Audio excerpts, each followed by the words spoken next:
Baik, Assalamualaikum warahmatullahi wabarakatuh.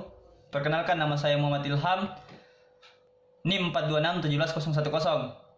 Pada kesempatan kali ini saya akan menjelaskan materi tentang manajemen proyek. Nah, yang pertama itu definisi manajemen proyek. Manajemen proyek bisa didefinisikan sebagai ilmu dan seni berkaitan dengan memimpin dan mengkoordinir sumber daya yang terdiri dari manusia dan material dengan menggunakan teknik pengelolaan modern untuk mencapai sasaran yang telah ditentukan, yaitu lingkup, mutu, jadwal, dan biaya, serta memenuhi keinginan para stakeholder. Nah, selanjutnya itu pada prinsip manajemen proyek adalah penerapan pengetahuan keterampilan tools and teknik pada aktivitas proyek agar persyaratan dan kebutuhan proyek terpenuhi. Proses-proses manajemen proyek dikelompokkan dalam 5 kelompok. Yang pertama itu proses inisiasi, proses perencanaan, proses pelaksanaan, proses pengontrolan, dan proses penutupan. Adapun kerangka kerja framework manajemen proyek, stakeholder mempunyai proyek. Proyek didelegasikan ke manajer proyek. Manajer proyek mengelola atau memanage proyek. Pengelola proyek meliputi skop manajemen, quality management, time management, cost management, human resource management, communication management, risk management, procurement management, dan integrasikan melalui project integration management. Nah, penerapan tools, teknik, dan metode terkait diterapkan pada knowledge area tersebut untuk memperoleh hasil yang diinginkan, yaitu sukses proyek tersebut. Nah, tujuan manfaat manajemen proyek, yang pertama efisien baik dari sisi biaya, sumber daya, maupun waktu. Kontrol terhadap proyek lebih baik sehingga proyek bisa sesuai dengan skop, biaya, sumber daya, dan waktu yang telah ditentukan. Meningkatkan kualitas, meningkatkan produktivitas, bisa menekan risiko yang timbul sekecil mungkin. Koordinasi internal yang lebih baik, meningkatkan semangat tanggung jawab serta loyalitas tim terhadap proyek, yaitu dengan penugasan yang jelas kepada masing-masing anggota tim. Ada 3 faktor pembatasan di dalam lingkup manajemen proyek. Yang pertama skop atau ruang lingkup, yang kedua time, waktu, yang ketiga cost atau biaya. Nah, pada skop ini semakin besar skop ruang lingkup suatu proyek, maka secara umum akan semakin bertambah pula waktu dan biaya yang dikeluarkan. Sedangkan time merupakan salah satu komponen yang menjadi target utama dalam sebuah proyek. Sedangkan cost atau biaya, faktor biaya yang sangat dipengaruhi oleh 2 faktor sebelumnya.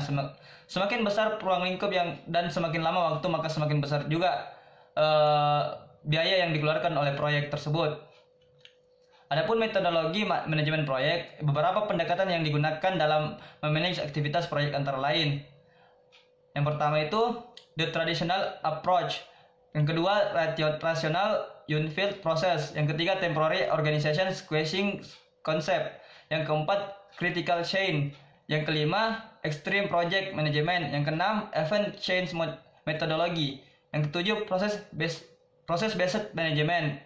Metode the traditional approach atau pendekatan tradisional meliputi 5 tahap atau bagian, yaitu pertama tahap project initiation, tahap kedua project planning, tahap ketiga project execution, tahap keempat project controlling, tahap kelima project closing.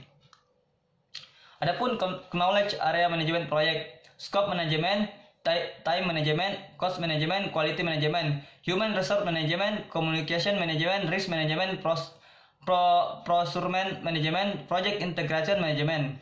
Nah, teknik dan metode manajemen berikut ini adalah beberapa metode manajemen proyek. Ada pertama Pareto cards, Gantt cards, event chain diagram, run cards, project cycle optimization, dan lain-lainnya. Pareto cards dan Gantt cards paling banyak digunakan software pengelolaan proyek Microsoft Project. Adapun association dan profesi manajemen proyek.